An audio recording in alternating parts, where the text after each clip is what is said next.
Assalamualaikum semuanya. Semoga kita selalu diberi kesehatan, banyak rizki dan penuh keberkahan. Kisah Abu Nawas dan pajak bayangan yang membuat heboh. Pada suatu pagi yang cerah di kota Baghdad, pasar sedang ramai seperti biasanya. Para pedagang berteriak menawarkan dagangan mereka, pembeli menawar dengan penuh semangat, dan aroma roti hangat bercampur dengan bau rempah-rempah memenuhi udara. Namun hari itu suasana pasar terasa berbeda. Semua orang terlihat menggerutu. "Ini tidak adil," seru seorang penjual kurma. "Aku sampai harus membayar pajak untuk bayangan lapakku," keluh pedagang kain. Ternyata, wazir baru kerajaan membuat aturan yang aneh. Setiap orang harus membayar pajak sesuai panjang bayangan yang mereka miliki di pasar. Semakin panjang bayangan seseorang, semakin besar pajaknya. Menurut sang wazir, bayangan dianggap memakai tanah kerajaan, sehingga harus dikenai pajak. Rakyat tentu saja bingung sekaligus kesal. Tapi siapa yang berani membantah aturan istana?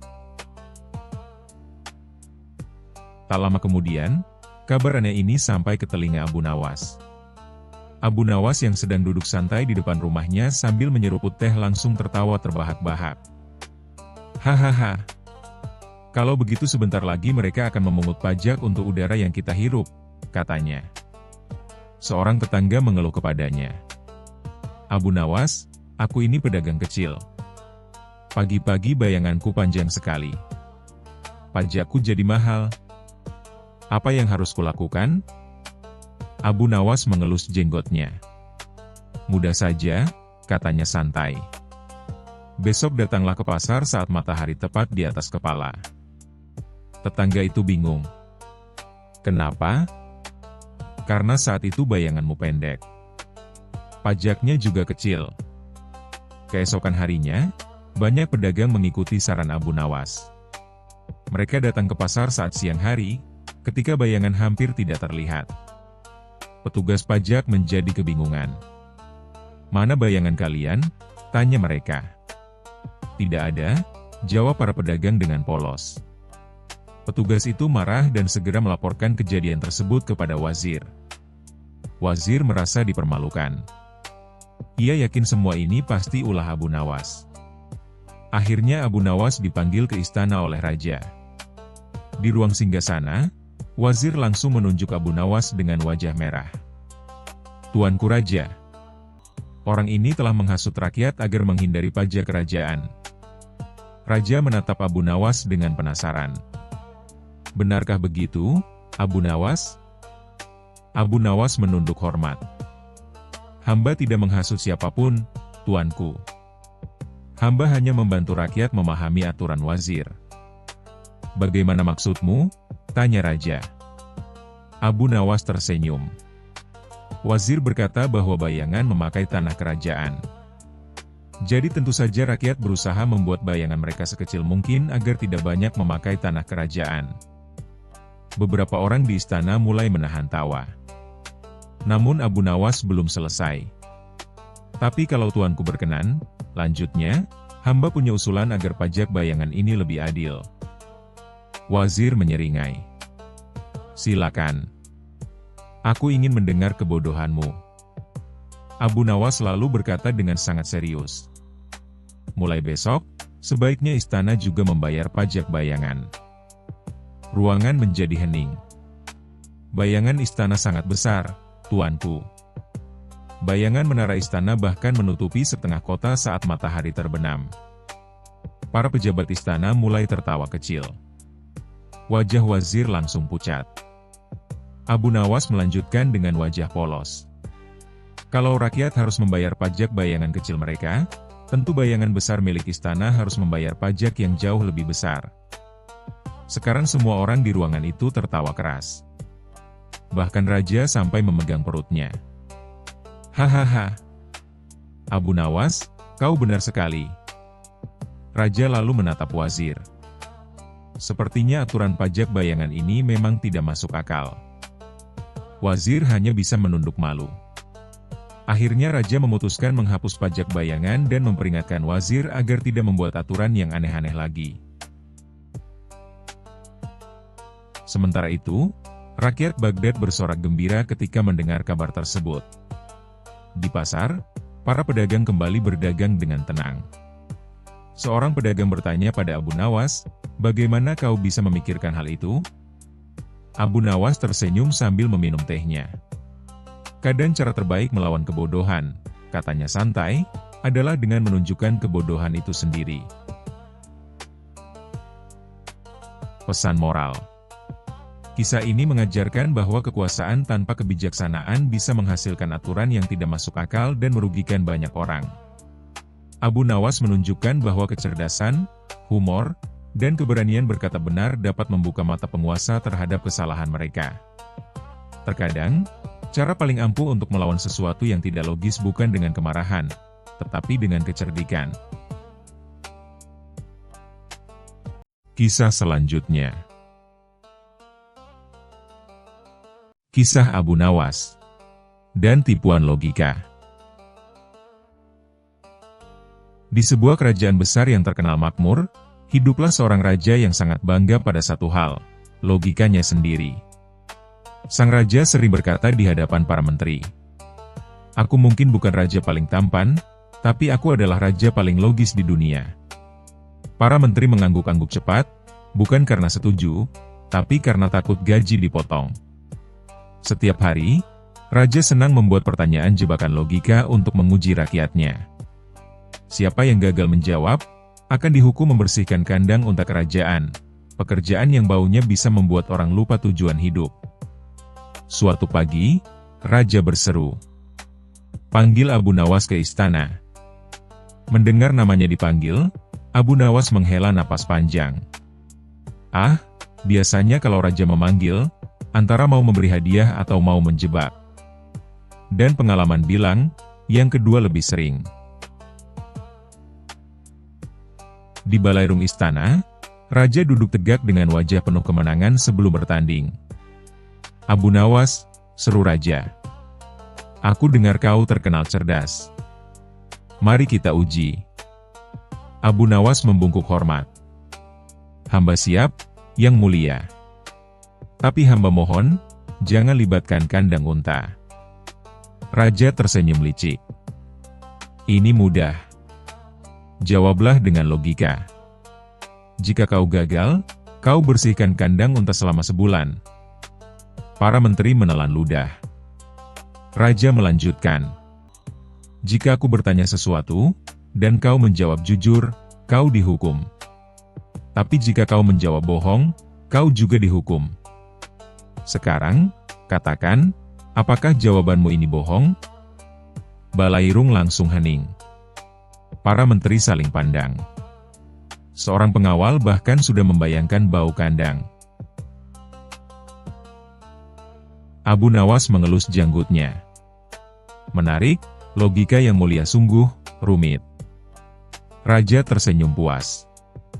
"Menyerah saja, Abu Nawas." Abu Nawas mengangkat kepala.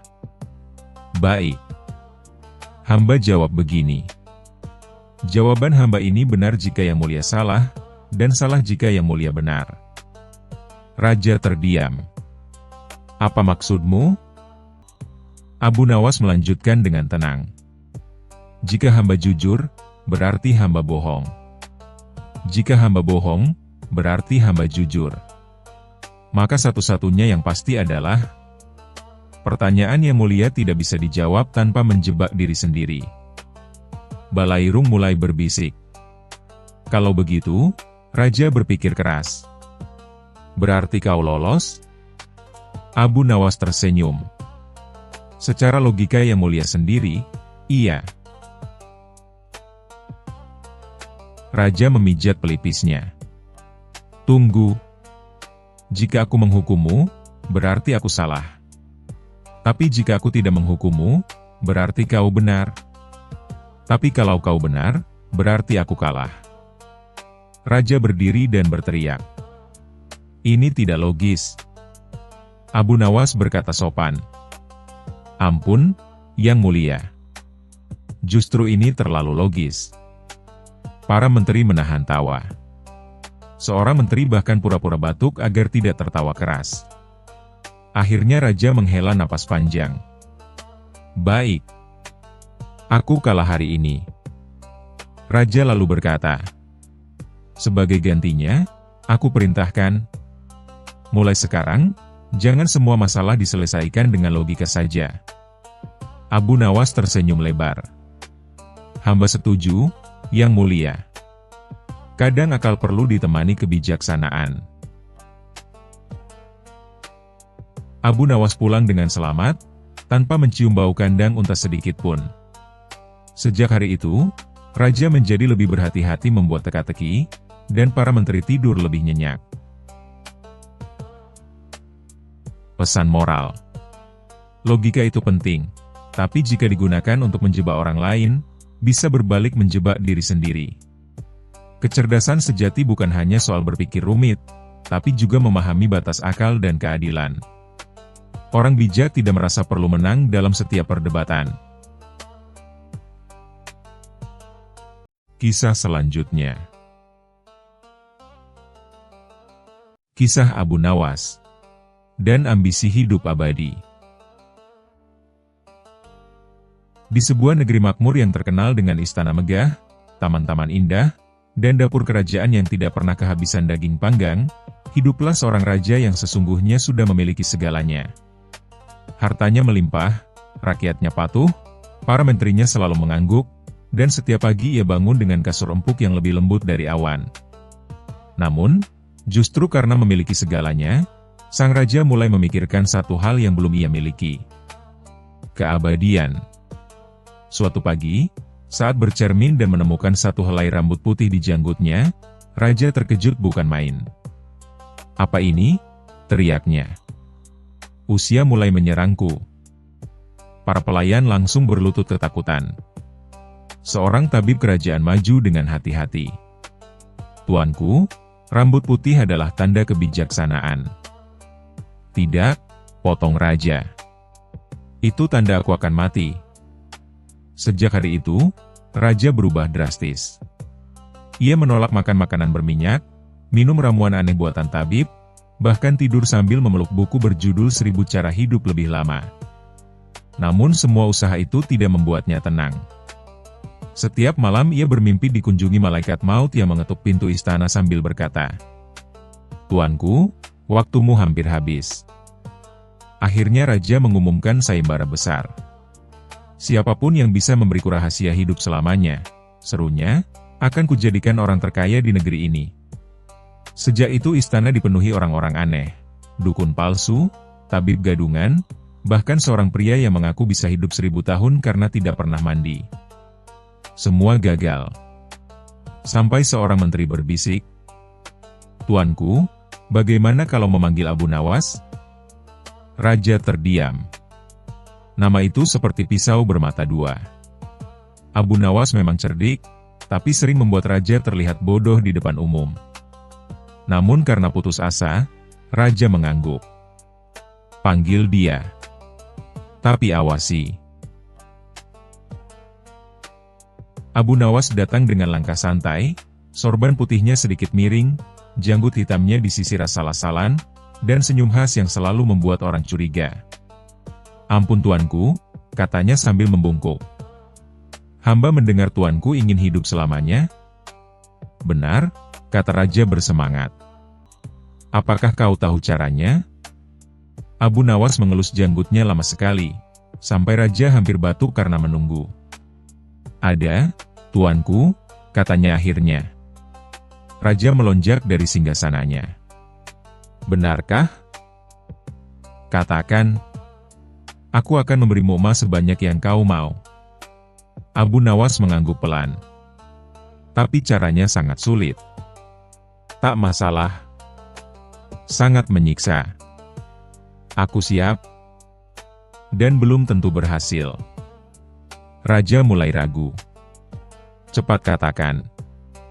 Abu Nawas mendekat dan berbisik. "Tuanku harus melakukan satu hal terlebih dahulu."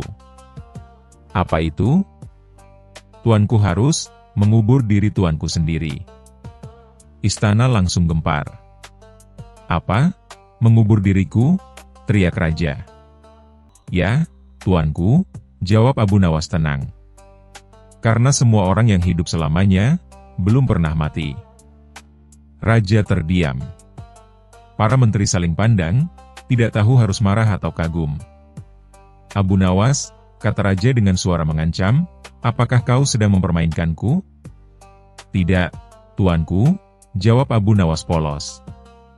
Hamba hanya menjelaskan dengan jujur. Raja mendengus. Baik. Kalau begitu, apa ada cara lain?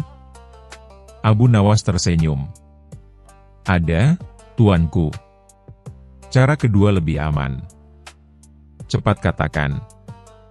Tuanku harus berhenti menjadi raja. Apa? Karena raja selalu takut mati. Tapi orang biasa, sibuk hidup. Semua menteri terperanjat. Raja hampir jatuh dari singgasananya. Kau gila? Tidak, tuanku, jawab Abu Nawas santai. Hamba hanya memperhatikan. Orang miskin tidak takut mati, karena mereka belum sempat menikmati hidup. Orang kaya takut mati, karena terlalu sayang pada dunia. Raja terdiam lama. Apa maksudmu, Abu Nawas? Abu Nawas menatap raja dengan lembut, tidak seperti biasanya. Tuanku ingin hidup selamanya karena tuanku takut kehilangan segalanya. Padahal, justru karena hidup ini terbatas, setiap tawa, setiap makan, setiap pagi menjadi berharga. Ruang istana sunyi. Jadi, aku tidak bisa hidup selamanya? Abu Nawas tersenyum. Tidak, tuanku. Tapi tuanku bisa hidup dengan tenang. Raja tertawa pelan, lalu tertawa keras. Hahaha. Abu Nawas, kau benar-benar menyebalkan. Tapi cerdas? Tanya Abu Nawas. Dan cerdas, kata raja sambil menghela napas. Pergilah. Aku akan menikmati hidupku, sebelum rambut putihku bertambah. Abu Nawas membungkuk dan pergi sambil bersiul. Sejak hari itu, raja berhenti mencari keabadian. Ia kembali makan enak, tertawa lebih sering, dan tidur lebih nyenyak. Anehnya, justru sejak itu ia terlihat lebih sehat dan bahagia. Pesan moral. Keinginan hidup selamanya sering lahir dari ketakutan kehilangan dunia, bukan dari kebijaksanaan. Hidup menjadi berharga bukan karena lamanya, tetapi karena bagaimana kita menikmatinya, bersyukur, dan mengisinya dengan kebaikan. Orang yang menerima keterbatasan hidup justru akan hidup lebih tenang dan bermakna.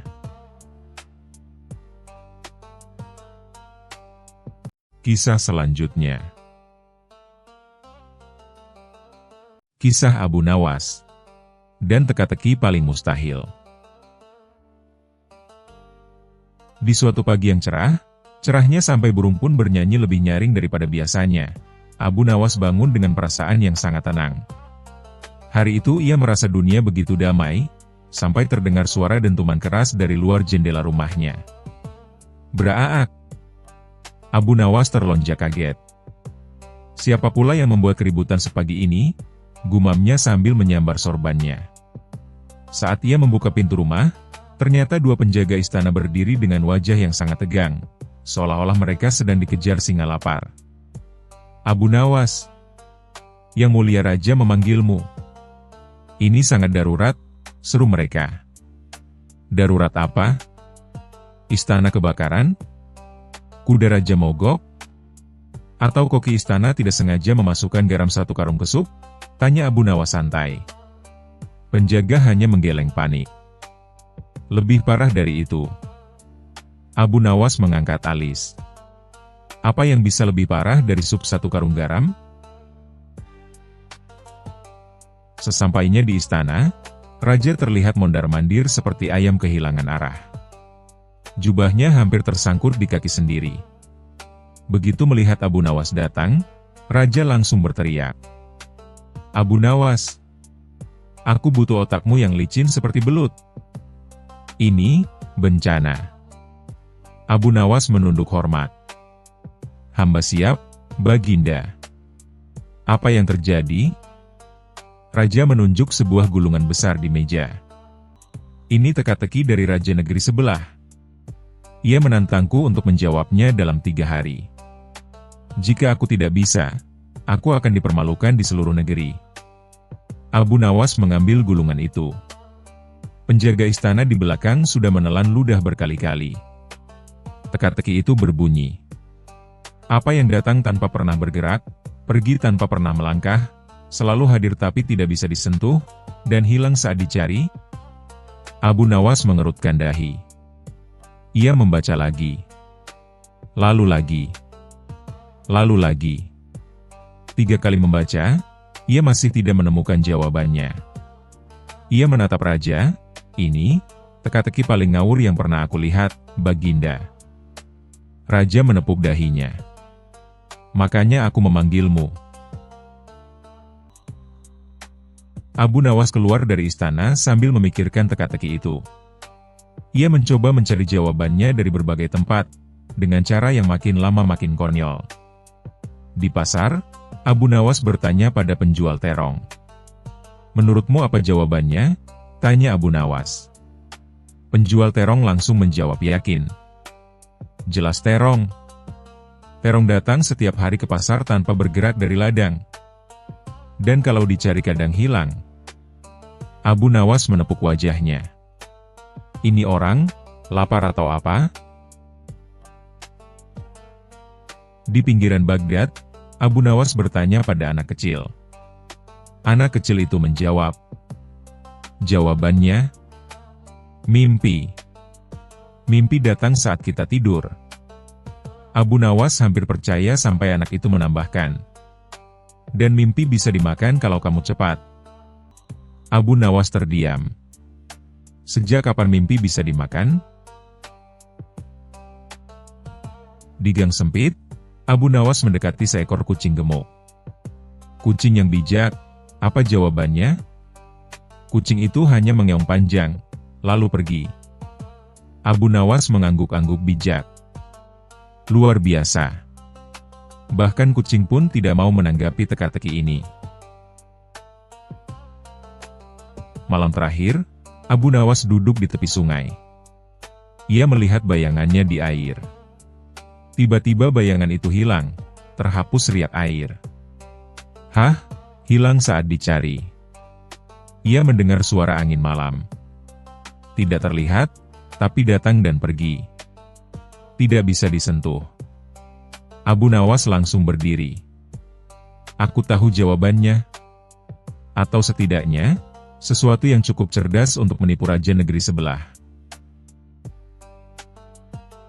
Keesokan harinya, Abu Nawas pun bergegas ke istana. Raja negeri sebelah mengirim utusan untuk mendengar jawaban. Raja tampak sangat tegang. Utusan berkata, baiklah. Apa jawaban dari teka-teki itu? Semua mata tertuju pada Abu Nawas. Abu Nawas berdiri dengan tenang, mengelus jenggotnya. Lalu ia berkata lantang. Jawabannya adalah waktu. Waktu datang tanpa bergerak, pergi tanpa melangkah, ada tapi tak bisa disentuh, dan saat kita mencarinya, ia selalu hilang. Semua terdiam. Utusan itu membuka gulungan yang ia bawa, lalu mengecek jawabannya. Beberapa detik kemudian, ia mendengus. Benar. Raja kegirangan. Abu Nawas, kau penyelamat kerajaan. Abu Nawas tersenyum. Begitulah jika hamba membayar pajak yang murah untuk otak hamba, Baginda. Utusan raja negeri sebelah tiba-tiba menambahkan. Namun, Raja kami punya satu teka-teki tambahan. Raja langsung pucat pasi. Abu Nawas menatap utusan itu. Apalagi? Utusan berkata. Apa yang selalu di depan mata, tapi tidak bisa dilihat? Raja menunduk. Aku menyerah. Abu Nawas menjawab santai. Masa depan. Utusan itu terdiam. Lalu berkata, benar juga. Sebenarnya teka-teki ini aku buat sendiri. Aku hanya penasaran apakah otakmu benar-benar sehebat rumor yang beredar. Raja marah-marah, tapi Abu Nawas tertawa lebar. Bagus. Kirimkan lebih banyak teka-teki lain kali. Gratis tapi menghibur. Pesan moral. Gunakan akal sehat dalam menghadapi masalah, kadang jawaban muncul saat kita tenang. Jangan panik hanya karena tantangan terlihat mustahil. Kadang yang mustahil hanya butuh sudut pandang berbeda. Tertawa adalah obat terbaik menghadapi teka-teki kehidupan yang rumit.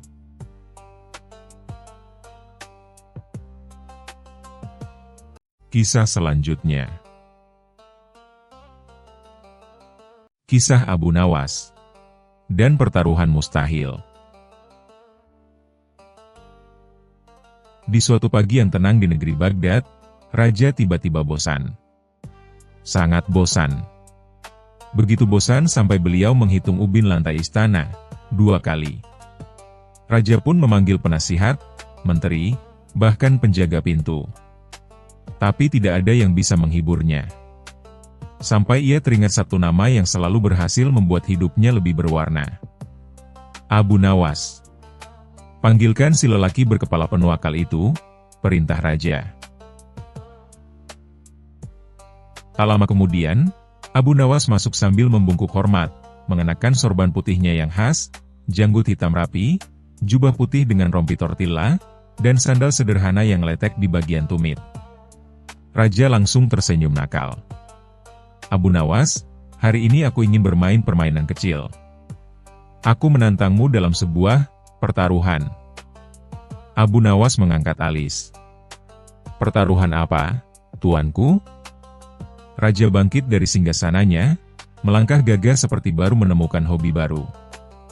Aku ingin melihat apakah kau benar-benar sepintar yang dikatakan rakyat. Jika kau menang dalam pertaruhan ini, kau akan mendapatkan hadiah emas sebanyak yang kau mau. Tapi jika kau kalah, kau harus tinggal 3 hari di ruang paling membosankan di istana, ruang catatan pajak. Abu Nawas menelan ludah. Ruangan itu terkenal sebagai tempat di mana orang bisa lupa nama sendiri karena terlalu banyak angka. Baiklah tuanku, jawab Abu Nawas, meski tampak agak pucat, apa pertaruhan yang harus aku menangkan? Raja mengangkat satu jari. Aku ingin kau melakukan sesuatu yang mustahil. Aku ingin kau membuatku tertawa dan menangis dalam waktu bersamaan. Tapi hanya dengan satu kalimat. Semua orang di ruangan langsung ternganga. Penasihat menepuk dahinya. Menteri memegangi pipi. Penjaga pintu pura-pura pingsan. Abu Nawas sendiri terdiam. Satu kalimat membuat raja tertawa dan menangis sekaligus. Ini bukan tantangan, ini jebakan. Namun, wajah Abu Nawas yang awalnya tegang tiba-tiba berubah menjadi tenang. Senyumnya muncul perlahan seperti seseorang yang baru menemukan kunci pintu rahasia. Baiklah tuanku, kata Abu Nawas.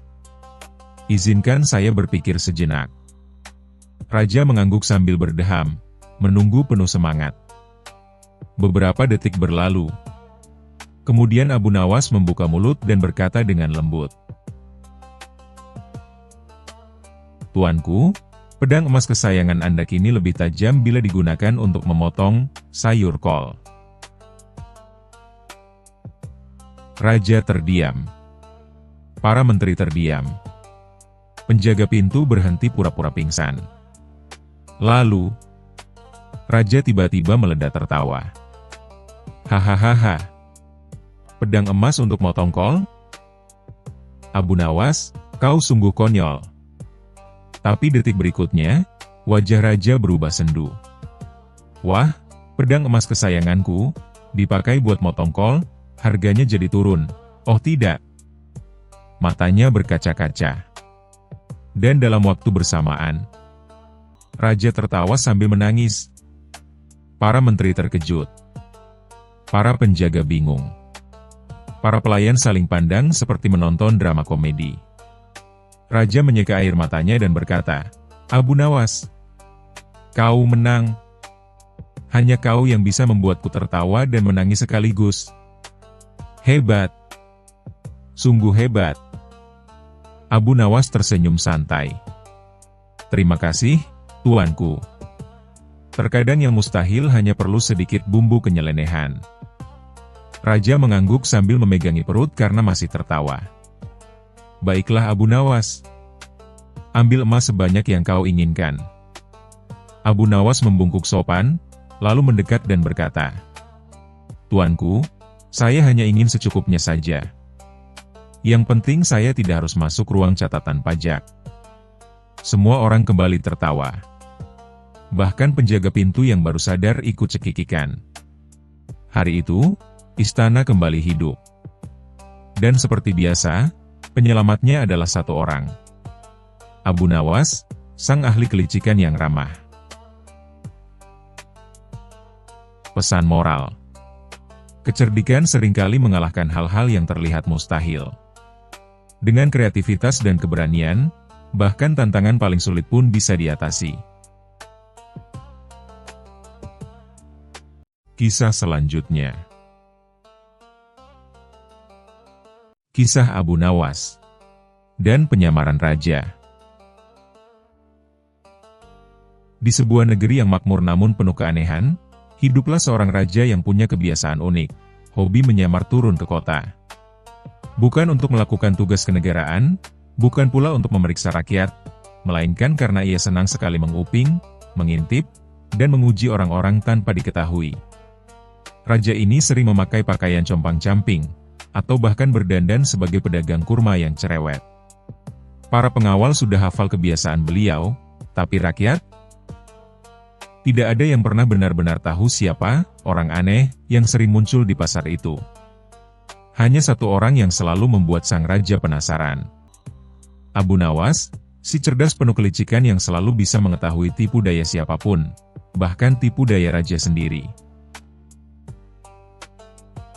Suatu pagi, raja bangun dengan ide gila. Hari ini aku ingin menyamar sebagai pengemis pemarah. Aku ingin mencari tahu siapa yang betulan tulus dan siapa yang palsu. Ia pun memerintahkan penata busana istana untuk menyiapkan pakaian lusuh. Sang raja berkeliling kota sambil menggerutu. Dunia tidak adil. Tidak ada yang peduli. Tidak ada yang memberi aku sedekah. Penduduk kota bingung. Pengemis ini bukan hanya marah-marah, tapi menuntut sedekah sambil memarahi orang. Namun pada akhirnya, raja bertemu dengan Abu Nawas yang sedang duduk di bawah pohon kurma sambil membaca buku tua. Raja pengemis mendekat sambil mengeluh. Hai orang kaya, beri aku sedekah. Tapi jangan sedikit. Banyak. Kalau tidak, aku doakan nasibmu jelek. Abu Nawas menoleh pelan. Ia tersenyum, sangat pelan. Wahai pengemis, katanya, kau ini pengemis atau raja yang menyamar? Raja tersentak. Hampir ia berteriak, kau tahu? Tapi ia cepat menutup mulut. Aku pengemis sungguhan. Abu Nawas tertawa kecil. Pengemis macam apa yang pakai cincin emas di jari telunjuk? Raja langsung menyembunyikan tangannya. Raja akhirnya mengaku, lalu mengeluh panjang. Aku ingin tahu siapa rakyatku yang paling baik hati. Tapi semua orang malah takut padaku setelah menyamar. Abu Nawas mengangguk bijak. Tentu mereka takut. Kau menyamar sebagai pengemis pemarah. Siapa yang mau menolong orang yang mengancam? Raja mengumpat dalam hati. Lalu ia berkata, Baiklah, Abu Nawas. Besok aku menyamar lagi, tapi kali ini kau tak akan bisa menebakku. Abu Nawas menjawab santai. Tentu, Tuan Raja. Saya tunggu kejutan Anda. Tapi jangan salahkan saya bila saya mengenal Anda lagi. Raja mendengus. Kali ini ia harus menang. Keesokan harinya, Raja mendapat ide baru. Aku akan menyamar sebagai wanita tua penjual kain. Abu Nawas pasti tidak bisa menebak. Ia memakai kerudung besar, membawa keranjang kain, dan bicara dengan suara melengking. Pria pasar yang melihatnya hampir pingsan tertawa karena wanita tua itu, jenggotnya kelihatan sedikit dari balik kain wajah. Raja, atau nenek kain, datang ke rumah Abu Nawas. "Nak, mau beli kain? Murah?" Abu Nawas membuka pintu. Ia memandang dari atas sampai bawah. "Oh, selamat datang, Yang Mulia."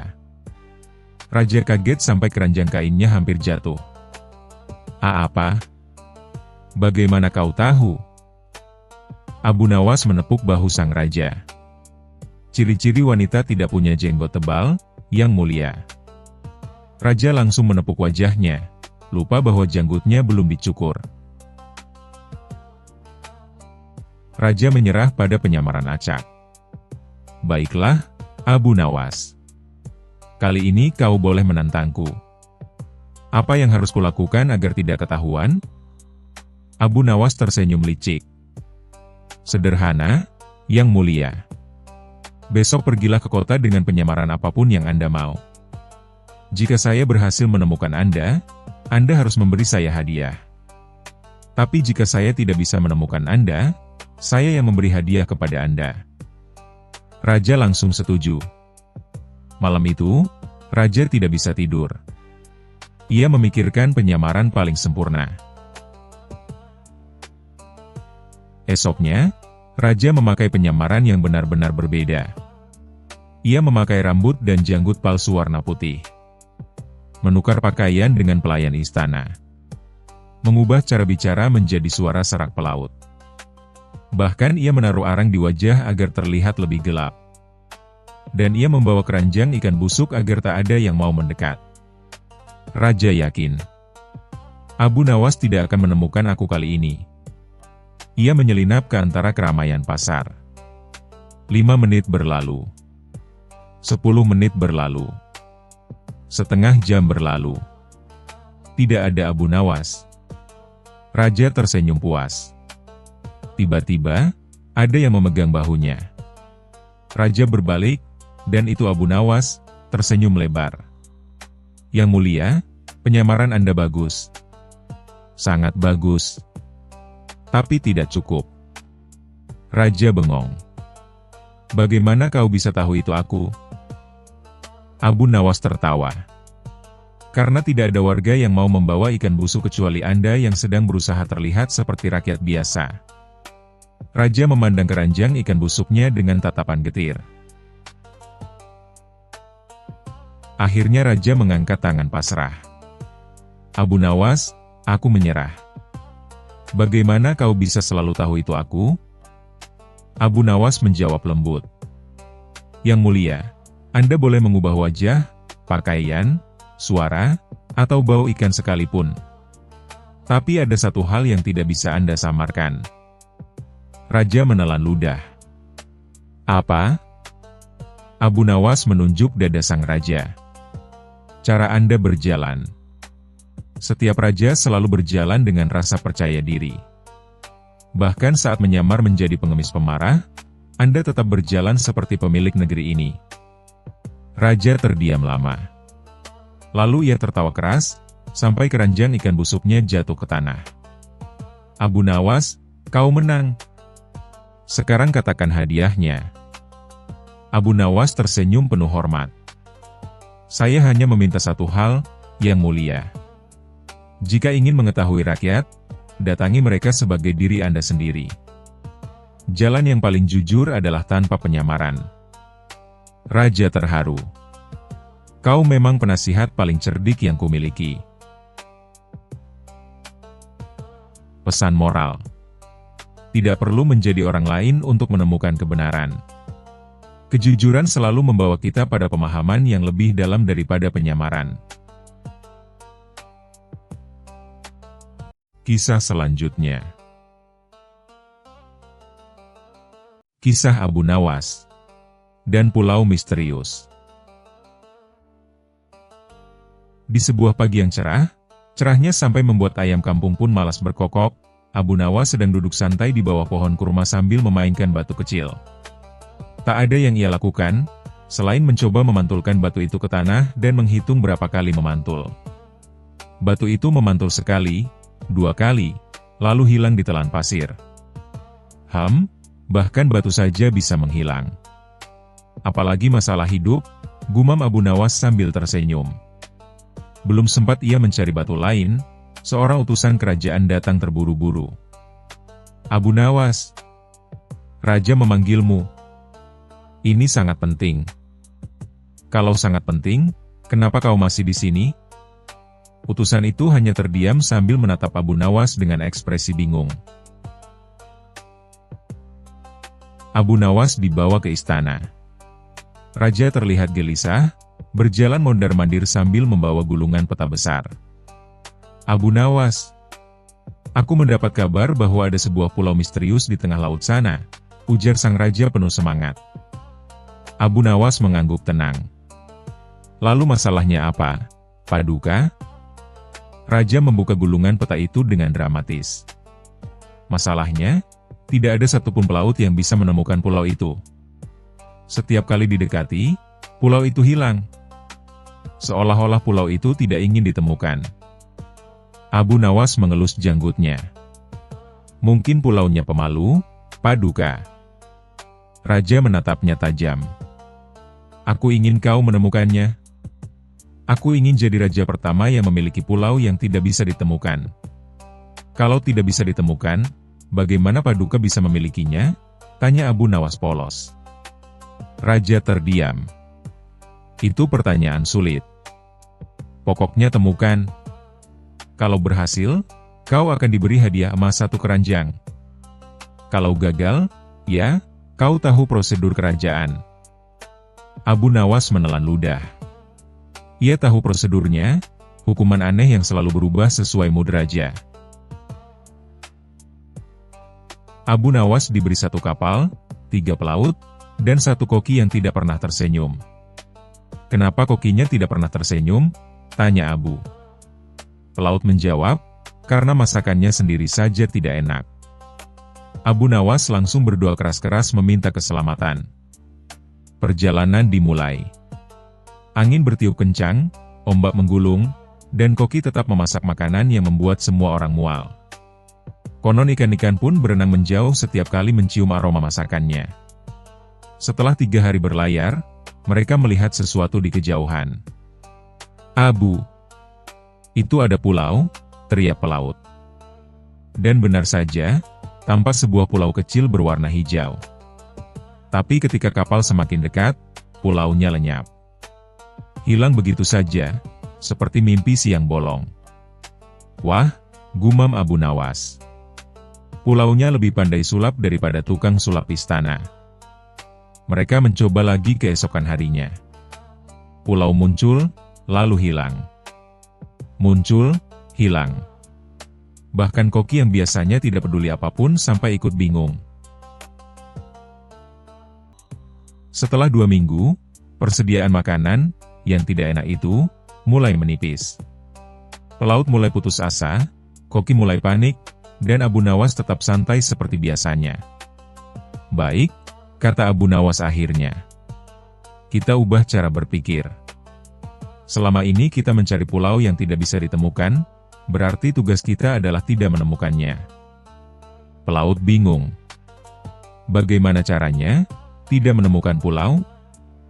"Sederhana," jawab Abu Nawas. "Kalau pulau selalu hilang saat dicari, berarti pulau akan muncul ketika kita tidak mencarinya. Jadi hentikan semua pencarian. Kita tidur saja." Pelaut saling menatap. Tidak masuk akal, tapi ini Abu Nawas. Ketidakmasukakalan justru pertanda benar. Maka semua orang tidur. Betul-betul tidur. Bahkan koki yang biasanya gelisah bila tidak memasak pun tertidur sambil memeluk sendoknya. Dan benar saja. Ketika semua tidur, arus membawa kapal perlahan menuju pulau. Saat Abu Nawas terbangun, ia melihat pasir putih dan pepohonan tepat di samping kapal. "Ah!" Abu Nawas tersenyum. "Benar dugaanku. Pulau ini tidak suka dicari, tapi suka dikunjungi tanpa sengaja." Begitu menginjak pulau, Abu Nawas sadar bahwa pulau itu aneh. Sangat aneh. Pohonnya bisa mengeluarkan suara seperti tertawa. Batu-batunya bergerak sendiri bila disentuh. Ombaknya memantul kembali seperti bola karet. Saya merasa diawasi, bisik pelaut. Mungkin pulaunya punya kepribadian, jawab Abu. Mereka mengelilingi pulau. Tidak ada bangunan, tidak ada binatang, tidak ada penghuni. Hanya pemandangan unik yang membuat semuanya merasa seperti berada di dunia lain. Namun Abu Nawas sadar sesuatu yang penting. Pulau ini bukan hilang, pulau ini berpindah tempat. Pelaut terkejut. Pindah? Maksudnya berjalan? Kurang lebih begitu, jawab Abu sambil mengamati arus laut. Pulau ini berada di atas arus laut raksasa yang terus bergerak dan mengelilingi kawasan ini. Jadi siapapun yang mencari secara langsung tidak akan menemukan pulau di tempat yang sama. Pelaut mengangguk meski wajah mereka jelas-jelas tidak mengerti. Setelah mencatat letak pulau dan mengumpulkan bukti, Abu Nawas kembali ke istana. Raja menunggu dengan penuh harap. Abu Nawas, apakah kau berhasil menemukan pulau itu? Abu menatap raja dan berkata dengan tenang. Paduka, saya tidak menemukannya. Raja terbelalak. Apa? Tapi, pulau itu yang menemukan saya, lanjut Abu sambil tersenyum. Raja makin bingung, namun penasaran. Abu Nawas kemudian menjelaskan semuanya, termasuk cara unik bagaimana pulau itu hanya bisa muncul jika tidak dikejar. Raja terdiam cukup lama sebelum akhirnya tertawa terbahak-bahak. Abu Nawas, kau sungguh membuat kepalaku pusing dan hatiku senang. Baiklah, kau berhasil. Ambil hadiahmu. Dan seperti biasa, Abu Nawas pulang dengan membawa keranjang emas, plus wajah raja yang puas namun tetap kebingungan. Pesan moral. Terkadang, sesuatu yang kita kejar terlalu keras justru makin menjauh. Belajarlah untuk tenang, berhenti sejenak, dan melihat dari sudut pandang lain. Seringkali, solusi muncul saat kita tidak memaksakan diri. Kisah selanjutnya. Kisah Abu Nawas dan misteri kebun buah yang raib dalam semalam. Di suatu pagi yang cerah di negeri Baghdad, udara terasa segar dan burung-burung berkicau riang. Tapi pagi itu, seorang pedagang kaya bernama Tuan Basir justru berteriak-teriak di tengah pasar sambil memegangi kepalanya. Celaka! Kebunku! Kebunku hilang! Raib begitu saja, teriaknya panik. Penduduk pasar berhenti beraktivitas. Kebun bisa hilang? Apa dicuri jin? Tanya salah satu warga dengan polos. Bagaimana aku tahu? Semalam kebunku penuh pohon buah. Ada delima, kurma, apel, dan anggur. Tapi pagi ini, semuanya lenyap. Tanahnya pun gundul seperti kepala penjual bawang itu. Katanya menunjuk si penjual bawang yang langsung menutupi kepalanya dengan keranjang. Kabar, kebun hilang, itu menyebar cepat hingga sampai ke telinga Raja Harun al-Rasyid. Sang raja yang terkenal penasaran itu langsung memanggil Abu Nawas ke istana. Abu Nawas, kata raja sambil mengelus janggutnya, kau tahu apa yang paling aneh di dunia ini? Abu Nawas menjawab santai, tentu saja, Baginda. Rambut yang tumbuh di hidung, tak berguna tapi susah dihilangkan. Semua orang di ruangan tertawa, kecuali sang raja. Bukan itu, Abu Nawas. Yang paling aneh adalah kebun bisa hilang dalam semalam. Aku ingin kau menyelidiki ini. Kalau kau bisa menemukan kebun itu, aku beri hadiah besar. Tapi kalau tidak, raja berhenti sejenak sambil mengangkat alis, kau akan jadi penjaga kandang unta selama sebulan. Abu Nawas tersenyum licik. Baik, Baginda. Tapi izinkan saya membawa satu hal penting. Apa itu? Tanya raja. perut kosong. Karena kalau saya lapar, akal saya berjalan lebih cepat. Raja menggeleng, baiklah, pergilah sebelum aku berubah pikiran. Abu Nawas mendatangi lokasi kebun Tuan Basir. Benar saja, yang tersisa hanyalah tanah kering tanpa satupun batang pohon. Kebun ini tidak hilang, tapi dipindahkan, gumamnya. Dipindahkan? Tuan Basir terkejut. Mana mungkin kebun bisa dipindahkan, Abu Nawas? Abu Nawas jongkok, mengamati tanah. Tidak ada bekas akar yang dicabut, tapi ada jejak roda besar dan bekas air. Kau tahu siapa yang suka memindahkan barang besar malam-malam? Pencuri? Tebak Tuan Basir. Tidak. Itu kerjaan orang yang punya tenaga besar dan otot lebih banyak dari otak para penjaga istana. Mata Tuan Basir membulat. Maksudmu kebunku diambil istana? Abu Nawas mengangkat bahu. Kita buktikan saja. Malam itu, Abu Nawas menyamar sebagai penjual buah keliling dan menyelinap ke halaman belakang istana. Ia hampir tertawa terbahak ketika melihat kebun raksasa di dalam tembok istana yang persis seperti kebun Tuan Basir. Pohon-pohon tumbuh rapi, buahnya bergelantungan segar, bahkan ada papan bertuliskan, kebun persembahan untuk raja dari rakyat yang tulus. Abu Nawas berbisik, tulus? Atau takut disuruh bayar pajak lagi? Ia mendengar dua penjaga sedang bercakap. Untung saja Tuan Basir tidak sadar kebunnya kita pindahkan malam itu, kata salah satu penjaga. Diam, bodoh. Kalau ketahuan, kita disuruh makan buah mentah sebulan penuh, sahut yang lain. Abu Nawas mengangguk pelan. Bagus. Aku sudah punya bukti. Keesokan paginya, Abu Nawas menghadap raja sambil membawa sekeranjang buah segar dari kebun itu. Baginda, katanya dengan wajah serius, saya menemukan kebun yang hilang. Raja tersenyum senang.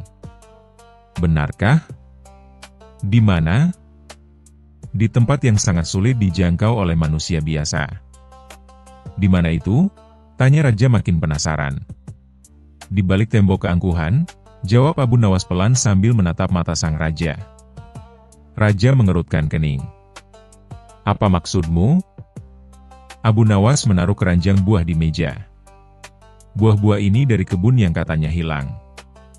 Dan saya menemukannya tumbuh subur di taman belakang istana. Suasana seketika hening. Para menteri saling pandang.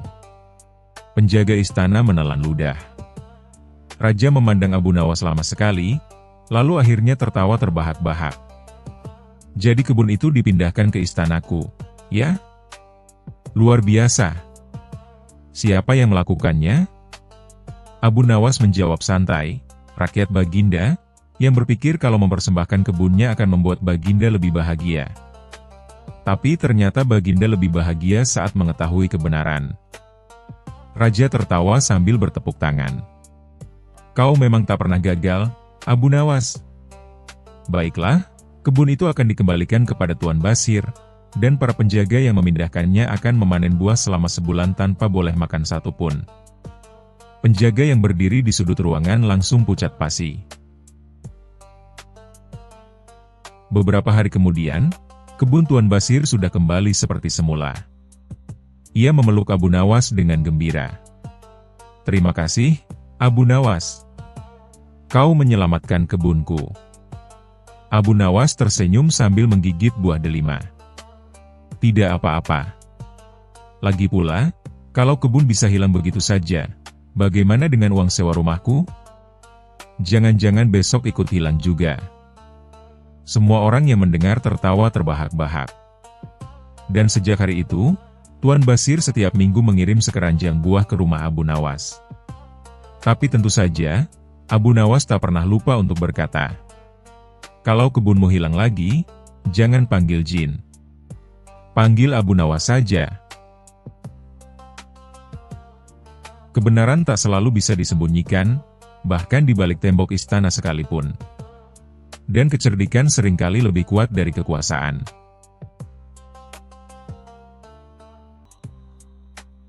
Kisah selanjutnya. Kisah Abu Nawas dan Rahasia Tikus. Pada suatu malam yang tenang di kota Baghdad, Abu Nawas sedang berjalan pulang dari pasar setelah seharian penuh menghibur orang dengan tingkah kocaknya. Udara malam itu segar, tapi kantong Abu Nawas justru terasa kosong. Tidak ada uang, tidak ada makanan, dan perutnya keroncongan seperti beduk menjelang adzan. Ya ampun, malam ini aku bisa-bisa tidur hanya ditemani suara perutku sendiri, gumam Abu Nawas sambil mengelus perutnya yang lapar. Namun, tak disangka, di tengah jalan yang remang-remang, ia mendengar suara kecil, lirih tapi jelas. Abu Nawas, Abu Nawas. Abu Nawas terlonjak. Ia menoleh ke kanan kiri, tapi tak melihat siapapun. Jalan itu sepi, hanya ditemani cahaya bulan dan lampu minyak dari kejauhan. Siapa yang memanggilku? Jangan-jangan jin pasar, pikir Abu Nawas. Suara itu terdengar lagi, kali ini lebih dekat.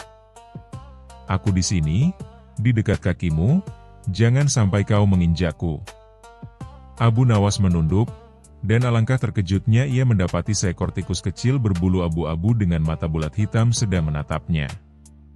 Yang lebih mengejutkan, mulut tikus itu bergerak, dan suaranya terdengar jelas. Abu Nawas, tolong aku. Abu Nawas melongo. Ia mengucek matanya, memastikan ia tidak berhalusinasi karena lapar. Astaga, tikus bisa bicara.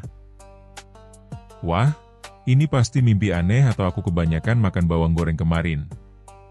Tikus itu berdiri dengan dua kakinya, layaknya manusia, lalu bersedekap. Aku benar-benar bicara, Abu Nawas.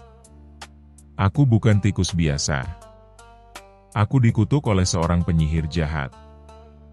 Satu-satunya orang yang bisa menolongku hanyalah engkau.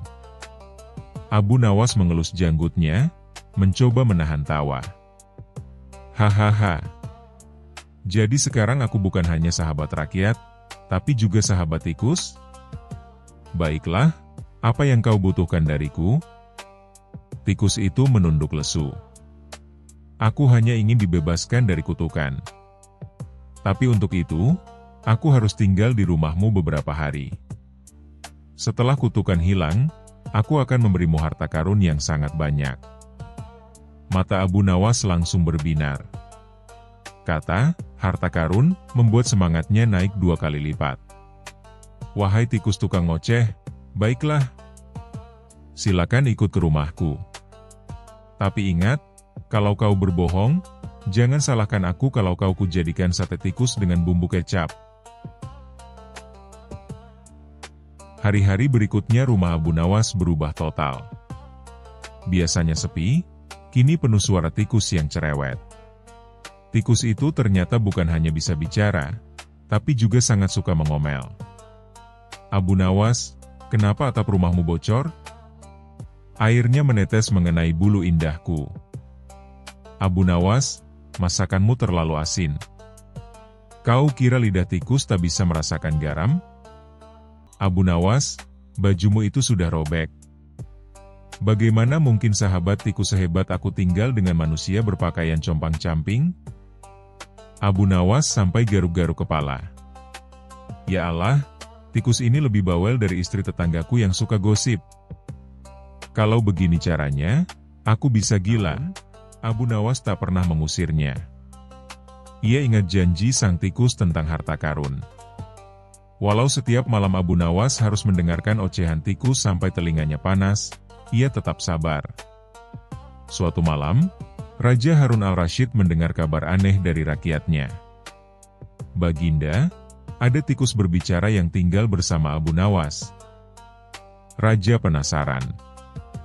Ia segera memanggil pengawalnya. Bawa Abu Nawas ke istana bersama tikusnya. Aku ingin mendengar sendiri tikus berbicara itu. Keesokan harinya, Abu Nawas datang ke istana dengan membawa sang tikus dalam sebuah keranjang. Raja Harun al-Rasyid, para menteri, dan banyak prajurit menunggu dengan penuh penasaran. Abu Nawas, ujar raja, benarkah kau memiliki seekor tikus yang bisa bicara? Jangan-jangan kau hanya mau menipuku lagi. Abu Nawas tersenyum lebar. Baginda, tikus ini memang suka bicara, bahkan suka mengomel. Silakan dengar sendiri. Abu Nawas membuka keranjang. Tikus itu muncul dengan dada tegak, lalu langsung berteriak lantang. Baginda Raja, kau ini terlalu boros. Mengapa makanan di istana begitu banyak, sementara rakyat di luar sana masih kelaparan? Semua yang hadir terdiam, lalu, hahaha. Suara tawa bergemuruh di seluruh istana. Para prajurit tertawa terpingkal-pingkal, para menteri sampai terjatuh dari kursi, dan raja sendiri menahan perutnya karena terlalu keras tertawa. Abu Nawas, tikusmu ini benar-benar luar biasa. Ia tak hanya bisa bicara, tapi juga berani mengkritik rajanya sendiri. Abu Nawas pura-pura serius. Ampun Baginda, tikus ini memang tukang ngoceh. Di rumah, aku sudah sering dimarahi olehnya. Sekarang giliran Baginda yang mendengarkan. Raja mengangguk sambil tertawa. Hahaha. Kalau begitu, biarkan ia tinggal di istana. Aku ingin setiap hari mendengar ocehannya. Setidaknya, aku bisa tahu kekurangan diriku tanpa harus menunggu menteriku yang pengecut ini. Para menteri langsung pucat. Mereka menunduk dalam-dalam, sementara Abu Nawas tersenyum penuh kemenangan. Beberapa hari kemudian, tikus itu mendekati Abu Nawas. Abu Nawas, kutukanku sudah hilang. Aku sudah bebas. Terima kasih karena kau telah menampungku meski aku bawel luar biasa. Dalam sekejap, tubuh tikus itu bercahaya. Ia berubah menjadi seorang pemuda tampan berpakaian indah. Semua orang di istana terkejut bukan main. Pemuda itu menyerahkan sebuah peti kecil kepada Abu Nawas. Ini hadiahku untukmu. Bukalah nanti di rumahmu. Abu Nawas membawa peti itu pulang dengan penuh penasaran. Saat dibuka, matanya melotot lebar. Di dalamnya terdapat emas, perak, dan permata berkilauan. Alhamdulillah. Ternyata benar. Untung aku tidak menjadikan tikus itu sate, seru Abu Nawas sambil melompat kegirangan. Sejak hari itu, nama Abu Nawas semakin terkenal, bukan hanya sebagai orang cerdik, tapi juga sebagai sahabat tikus tukang ngomel yang paling lucu se-Baghdad. Kadang, pertolongan datang dari tempat yang tak disangka.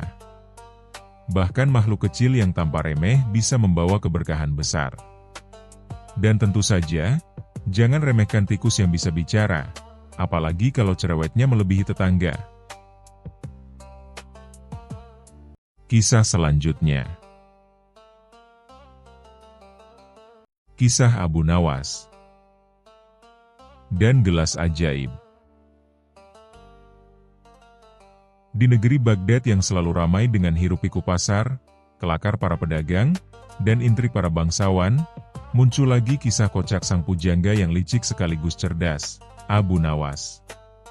Kali ini, ceritanya tidak kalah gokil dibanding kisah-kisah sebelumnya, karena melibatkan sebuah gelas aneh yang konon tak pernah bisa kosong.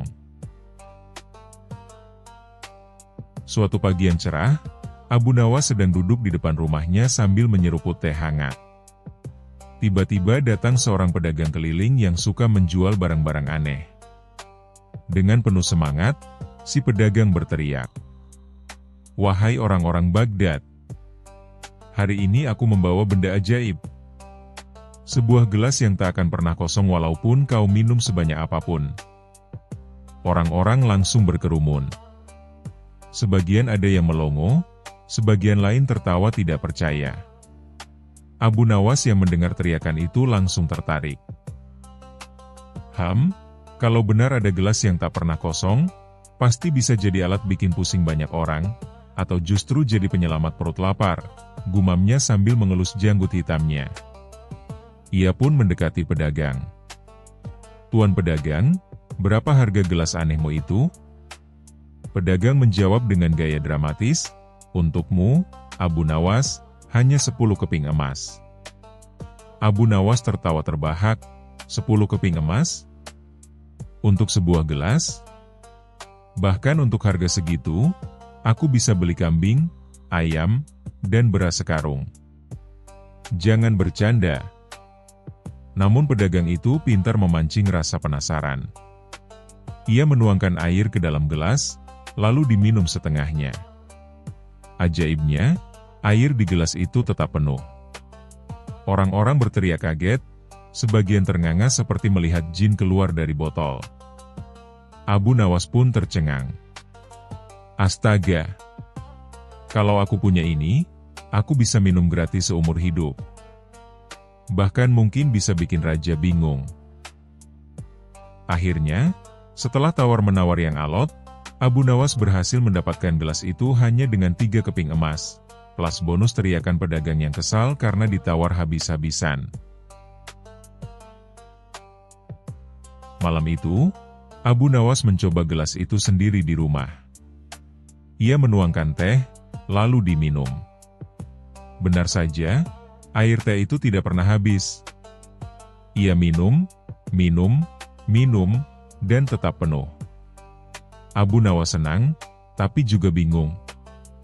"Kalau begini terus, aku bisa mabuk teh," katanya sambil memegang perut. Ia lalu berpikir, daripada aku yang pusing sendiri, lebih baik aku pakai gelas ini untuk mengerjai orang lain. Dan, siapa lagi target yang paling seru kalau bukan Baginda Raja Harun al-Rasyid? Keesokan harinya, Abu Nawas datang ke istana membawa gelas itu. Ia menghadap raja sambil membawa senyum misterius. "Wahai Baginda," kata Abu Nawas, "aku membawa hadiah luar biasa untukmu. Sebuah gelas yang tak pernah kosong." Raja Harun al-Rasyid langsung tertarik. "Apa maksudmu, Abu Nawas?" Abu Nawas dengan gaya dramatis menuangkan air ke gelas itu. Ia minum setengahnya di hadapan raja. Ajaib! Air tetap penuh. Raja melotot. "Subhanallah! Gelas ini benar-benar ajaib." Para menteri ikut terkagum-kagum. Tapi raja yang terkenal jahil itu punya sifat ingin mencoba sendiri. Maka ia pun mengambil gelas tersebut dan meminumnya. Minum sekali, masih penuh. Minum lagi, masih penuh. Minum lagi, tetap penuh. Raja terus minum, sampai perutnya mulai kembung. Para menteri bingung, antara mau menolong atau tertawa. "Abu Nawas," teriak raja dengan wajah merah. "Kenapa gelas ini tidak habis-habis? Aku sudah minum 7 kali. Abu Nawas dengan wajah polos menjawab, "Baginda, bukankah itu yang Baginda inginkan? Minum sepuasnya tanpa takut kehabisan."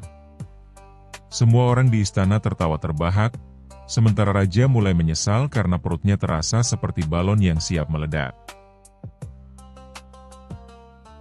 Masalah belum selesai. Karena penasaran, para menteri juga ingin mencoba. Mereka berebut gelas itu. Ada yang minum sekali, 2 kali, 3 kali, hingga akhirnya seluruh istana jadi sibuk minum air tanpa henti. Para pengawal ikut mencoba, para pelayan pun penasaran. Akhirnya, suasana istana yang biasanya hikmat berubah menjadi pasar malam minum air gratis. Saking banyaknya yang minum, sebagian besar menteri bolak-balik ke toilet. Bahkan ada satu menteri yang jatuh terduduk sambil berteriak, "Tolong hentikan! Perutku banjir!" Raja yang melihat kekacauan itu jadi marah. "Abu Nawas, apa maksudmu membawa benda ini ke istanaku?" Abu Nawas tersenyum licik. "Baginda, bukankah ini bukti bahwa sesuatu yang berlebihan itu tidak selalu menyenangkan? Bahkan minum air sekalipun, kalau tak ada habisnya, justru menyiksa. Raja terdiam. Menteri-menteri terbatuk-batuk sambil mengangguk, setuju meski dalam keadaan perut penuh. Akhirnya, Raja memutuskan menyimpan gelas itu di ruang penyimpanan istana, sebagai pengingat agar tidak serakah dan tidak selalu ingin sesuatu yang berlebihan. "Abu Nawas," kata Raja, "kau memang selalu membuatku pusing. Tapi aku akui, ada benarnya kata-katamu. Sesuatu yang terlalu banyak bisa jadi masalah besar." Abu Nawas hanya tersenyum sambil membungkuk. "Betul, Baginda. Bahkan tertawa pun kalau terlalu lama, bisa bikin perut sakit." Mendengar itu, semua yang hadir langsung tertawa lagi. Dan kali ini lebih sakit perutnya karena benar-benar kebanyakan minum dan kebanyakan tertawa. Dari kisah ini, kita belajar bahwa sesuatu yang berlebihan tidak selalu membawa kebahagiaan. Kecerdikan bisa mengalahkan kemarahan. Dan tentu saja, jangan pernah minum dari gelas Abu Nawas kalau tak siap bolak-balik ke toilet.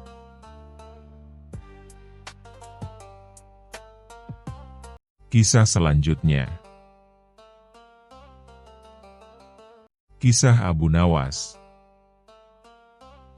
dan bijak dalam semalam. Pagi itu, suasana istana tidak seperti biasanya. Burung merpati yang biasa berterbangan di halaman istana mendadak kabur. Para pelayan berjalan pelan-pelan sambil menunduk. Bahkan koki istana, yang terkenal cerewet, hari itu hanya berkata satu kata. "Aduh." Ternyata, Raja Harun ar-Rasyid sedang dilanda kegelisahan yang luar biasa. Ia mondar-mandir di ruang utama istana, mengacak-acak rambutnya yang biasanya tersisir rapi. "Aku bosan jadi raja," teriaknya tiba-tiba. Semua pelayan langsung tiarap. Seorang menteri berbisik panik, jangan-jangan beliau mau jadi nelayan. Namun raja melanjutkan, "Aku ingin jadi raja yang paling bijak. Tapi harus malam ini juga. Aku ingin bangun besok pagi dan langsung dikelilingi pujian dan puisi tentang kebijaksanaanku." Para menteri makin panik. Seorang dari mereka, yang paling gemuk dan paling banyak makan, mencoba memberi solusi. "Baginda, mungkin kita bisa beli buku kebijaksanaan?" "Buku?" bentak raja. "Aku tidak sempat baca. Aku hanya sempat jadi bijak. Malam ini juga. Cari Abu Nawas." Beberapa jam kemudian, Abu Nawas muncul dengan langkah santai. Jubah putihnya berkibar tertiup angin, dan sorbannya miring seperti biasa. Ia membawa seekor ayam jago di bawah lengannya. "Salam damai wahai Baginda. Mengapa kali ini wajahmu seperti kue basi yang belum jadi?" Raja mendengus. "Aku ingin menjadi bijak. Tapi cepat. Aku bosan disanjung karena kekayaan dan kekuasaan. Aku ingin disanjung karena, kutipan bijak dan pemikiran dalam." Abu Nawas mengangguk-angguk, lalu tersenyum. "Baik. Maka Baginda harus menjalani 3 ujian. Ini bukan ujian biasa. Ini ujian menjadi bijak dalam semalam." "Apakah sulit?" tanya raja. "Sulit? Tidak. Tapi sangat menggelikan dan bisa menggores keangkuhan Baginda." Raja berdiri tegak. "Aku siap. Demi kebijaksanaan dan puisi-puisi manis dari rakyat." Abu Nawas membawa raja ke pasar. Dengan dandanan rakyat biasa dan celemek penuh minyak, Raja Harun dipaksa berjualan gorengan. Baginda harus tahu rasanya dibayar setengah harga, lalu dituntut senyum. Itulah awal dari empati. Raja pun mulai berteriak. Bakwan, tahu isi, gorengan panas. Gratis, senyuman dari penjual. Seorang ibu-ibu mendekat dan menatap gorengan raja. Ini gorengan atau batu jalanan? Kering banget. Raja ingin marah, tapi Abu Nawas langsung menyodorkan kaca kecil. Lihat wajah Baginda seperti terong goreng yang kehilangan jati diri. Ibu-ibu itu membeli satu gorengan, lalu ngeloyor pergi. Raja tertawa lepas. Sungguh, ternyata rakyat bisa kejam tapi lucu. Dan itulah awal kebijaksanaan, ketika Baginda bisa menertawakan dirinya sendiri, jawab Abu Nawas bijak. Selanjutnya, Abu Nawas membawa raja ke taman rakyat. Di sana, sekelompok anak-anak sudah menunggu dengan pertanyaan aneh yang sudah dilatih. Anak pertama bertanya, "Wahai Tuan, kalau kucing bisa naik pohon, kenapa kambing tidak bisa naik ke awan?" Raja berpikir keras, lalu menjawab, "Karena awan tidak menyediakan tangga untuk kambing." Semua anak tertawa terpingkal-pingkal. Seorang bapak-bapak menepuk pundak raja. "Jawaban Anda benar-benar tidak penting, tapi menyenangkan." Abu Nawas menambahkan, "Kebijaksanaan bukan selalu menjawab benar, tapi tahu kapan harus serius, dan kapan harus ikut tertawa." Raja mengangguk. Ini menyenangkan, tapi juga memalukan. Dan itu kenapa semua orang menghindari kebijaksanaan, jawab Abu Nawas. Malam harinya, Abu Nawas meminta raja menyerahkan tahta kepada seekor kambing.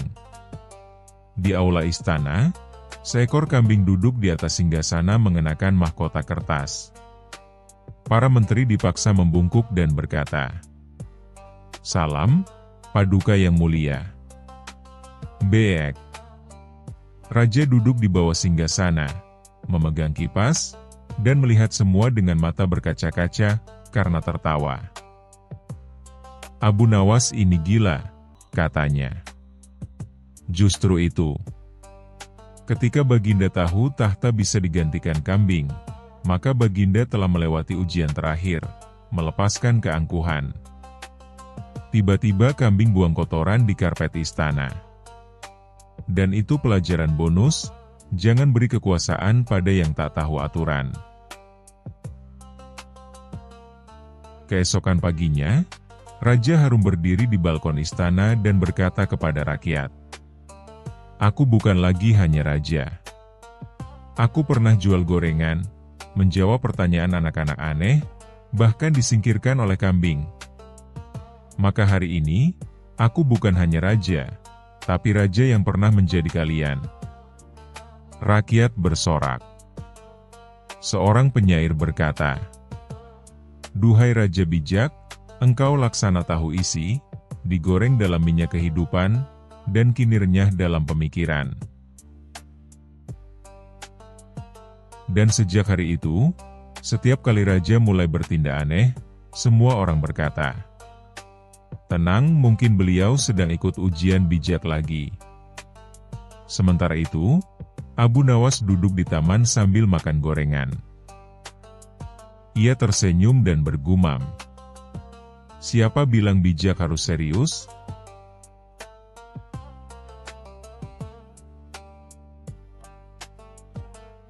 Kisah selanjutnya. Kisah Abu Nawas. Dan raja lupa ingatan. Pada suatu pagi yang cerah di kerajaan Baghdad, suasana istana berubah menjadi kacau balau. Para menteri berlarian, para pelayan bingung, dan penjaga istana saling pandang tanpa tahu harus berbuat apa. Semua geger karena satu hal yang sangat tidak biasa. Sang raja kehilangan ingatannya. Raja Harun al-Rasyid bangun tidur pagi itu, lalu tiba-tiba bertanya kepada pelayan, "Siapa aku? Kenapa aku tidur di tempat semewah ini? Dan kenapa semua orang membungkuk saat melihatku?" Pelayan yang setia hampir pingsan saking paniknya. Ia langsung melapor ke para menteri, dan para menteri langsung berkumpul di aula istana. Yang Mulia kehilangan ingatannya. Ia tak tahu bahwa ia adalah raja, teriak Perdana Menteri sambil menjambak jenggotnya sendiri. Beberapa tabib dan dukun dipanggil. Ada yang menyuruh raja minum ramuan pahit dari kotoran kelelawar, ada yang membacakan mantra sambil menabur garam di atas kepalanya. Tapi hasilnya nihil. Sang raja tetap bertanya, "Kapan aku mulai bekerja di tempat aneh ini?" Dalam situasi genting itu, nama Abu Nawas pun disebut. Raja memang sering kesal tapi juga bergantung padanya. "Panggil Abu Nawas." Si penipu yang cerdas itu. Mungkin otaknya lebih miring dari raja, tapi siapa tahu bisa berhasil, kata salah satu menteri senior yang sudah pasrah. Abu Nawas datang dengan senyum santai, jubah putihnya berkibar, dan langkah kakinya ringan seperti tidak ada masalah. "Apa kabar semua? Kenapa wajah kalian seperti habis melihat kambing berdansa?" "Raja kita lupa dirinya sendiri," kata Perdana Menteri. "Ah, begitu?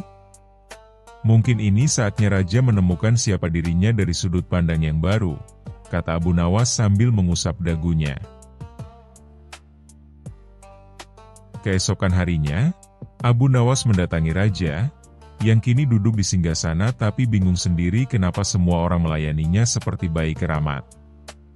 "Salam, Tuan Tukang Kayu," sapa Abu Nawas dengan semangat. "Aku tukang kayu?" tanya Raja kebingungan. "Tentu saja. Kami semua sudah menunggumu untuk memperbaiki kursi-kursi di istana ini. Dengar-dengar kau paling jago memaku tanpa melihat." Para menteri yang mendengar itu hampir jatuh pingsan. Tapi Raja tampak senang. Ia merasa punya identitas. Hari-hari berikutnya Raja sibuk menjadi tukang kayu. Ia membawa palu kemana-mana, memeriksa kaki kursi, dan bahkan menasihati pengawal istana soal jenis kayu yang kuat untuk dijadikan lemari. Semua orang takut membantah. Namun, diam-diam Abu Nawas menyusun strategi. Ia mengatur sebuah teater kerajaan yang akan menampilkan drama kehidupan seorang raja di depan raja sendiri. Abu Nawas mengatur adegan, para aktor menyamar sebagai raja palsu, menteri palsu, dan pelayan palsu. Dalam drama itu, raja yang bijaksana memerintah dengan adil, suka makan anggur, suka tidur siang, dan punya kebiasaan garuk kepala saat bingung. Semua persis seperti Raja Harun al-Rasyid yang sebenarnya. Raja yang sedang menonton terperangah. Wajahnya pucat.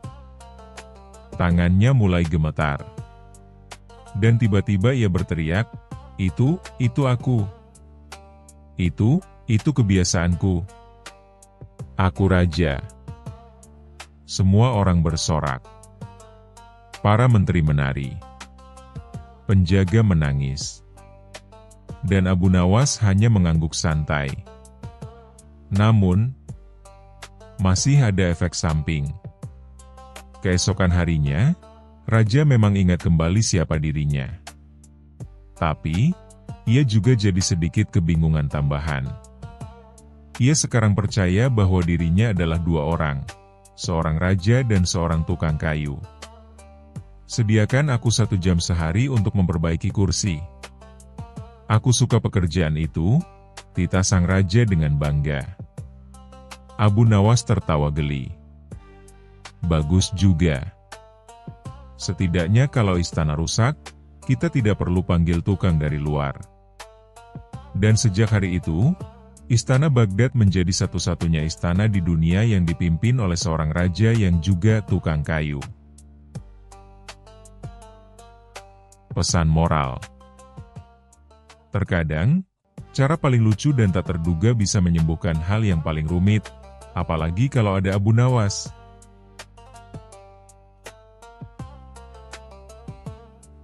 Kisah selanjutnya. Kisah Abu Nawas dan kunci keberuntungan. Pada suatu malam Jumat, Abu Nawas tertidur pulas setelah seharian berkeliling kota sambil bersyair di pasar demi mendapatkan beberapa keping dirham. Perutnya kenyang oleh setengah roti kering yang ia dapat dari seorang penjual kue yang kasihan padanya. Malam itu langit cerah, angin bertiup lembut, dan suara jangkrik bersahut-sahutan. Tiba-tiba dalam tidurnya, ia bermimpi. Seorang kakek berjubah putih, berjanggut panjang yang berkilau, muncul dari cahaya bulan dan berkata dengan suara dalam, "Wahai Abu Nawas, kunci keberuntunganmu tertanam di bawah batu besar di belakang masjid tua. Ambillah sebelum ayam jantan berkokok 3 kali." Abu Nawas terbangun mendadak. Napasnya memburu, keningnya basah oleh keringat. Ia menatap langit-langit rumahnya yang bolong dan berkata, "Kalau ini mimpi biasa, kenapa dada rasanya berdebar seperti lihat utang menumpuk? Aku harus cari batu itu." Dengan semangat 45, dan sandal yang tinggal sebelah, Abu Nawas berlari menuju belakang masjid tua. Sesampainya di sana, ia disambut seekor kambing tua yang sedang menggosok pantatnya ke batu besar. "Maaf, kambing. Ini batu saya duluan," ucap Abu Nawas, lalu mulai menggali seperti cacing sedang marah. Setelah menggali cukup dalam dan kakinya dipenuhi tanah, Abu Nawas menemukan sebuah kotak kayu tua berdebu. Jantungnya berdebar. Dalam hati ia berharap kotak itu berisi emas batangan, permata yang bersinar, surat warisan dari sultan yang keliru alamat.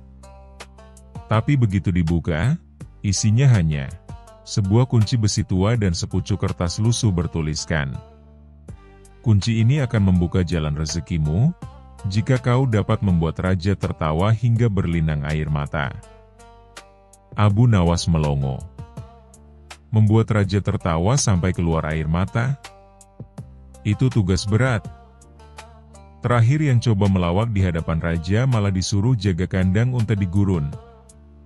Namun, sebagai ahli strategi kehidupan dan kelucuan, Abu Nawas pun menyusun rencana besar. Keesokan harinya, Abu Nawas datang ke istana membawa sebuah peti besar berlapis kain hitam. Wajahnya serius seperti ulama yang baru selesai tafsir mimpi, tapi matanya menyimpan rencana kocak. Ia menghadap Raja Harun al-Rasyid yang terkenal adil, cerdas, dan gampang bosan. "Apa yang kau bawa, Abu Nawas?" tanya sang raja. "Wahai Baginda," kata Abu Nawas, "ini adalah peti tertawa dari negeri jauh. Siapapun yang melihat isinya, pasti akan tertawa tanpa bisa berhenti." Para menteri dan penjaga penasaran. Raja mendekat dengan hati-hati, lalu berkata, "Baik, buka dan perlihatkan pada kami." Dengan penuh drama, Abu Nawas membuka peti itu perlahan. Isinya kosong. Raja langsung terdiam. Seluruh istana menegang. Penjaga sudah siap-siap mencabut pedang. Tapi Abu Nawas segera berkata, "Baginda, ketahuilah inilah isinya. Sama persis dengan isi kantong saya. Kosong." Maka saya pun tertawa, sebelum menangis. Hening sejenak. Lalu Raja tertawa terbahak-bahak. "Tapi lucu juga," katanya, sambil menepuk paha. "Orang ini benar-benar gila tapi cerdas." Tawa Raja makin keras, hingga meneteskan air mata. Para menteri ikut tertawa. Bahkan penjaga istana sampai terguling di lantai. Setelah puas tertawa, raja berkata, "Abu Nawas, kau bukan hanya membuatku tertawa. Kau membuat hatiku lebih ringan dari biasanya. Kau pantas mendapat ganjaran." Raja pun memberi Abu Nawas sebuah kunci emas kecil bertuliskan, "Hak masuk istana tanpa diundang, hak makan gratis seumur hidup di dapur kerajaan." Abu Nawas menatap kunci itu dengan mata berbinar. Akhirnya, ini bukan mimpi, tapi mimpi yang diwujudkan. Sejak hari itu, Abu Nawas selalu datang ke istana kalau lapar. Ia tinggal tunjukkan kunci, dan langsung disuguhi berbagai makanan enak, nasi biryani, ayam panggang madu, sup domba, dan es sirup mawar.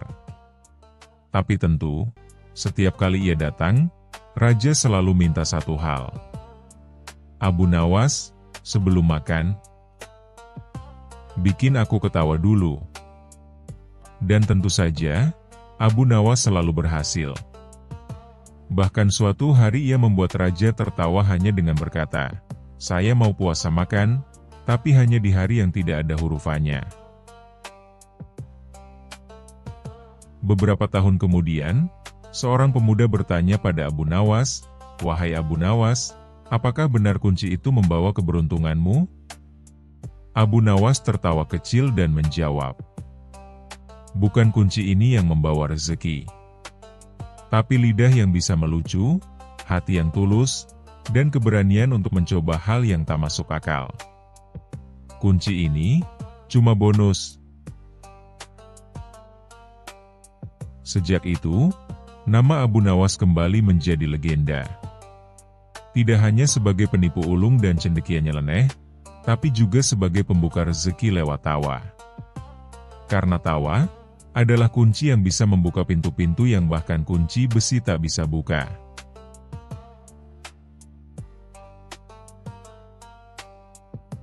Terima kasih sudah menonton. Jangan lupa like dan subscribe. Semoga keberkahan selalu dianugerahkan kepada kita semua. Wassalamualaikum.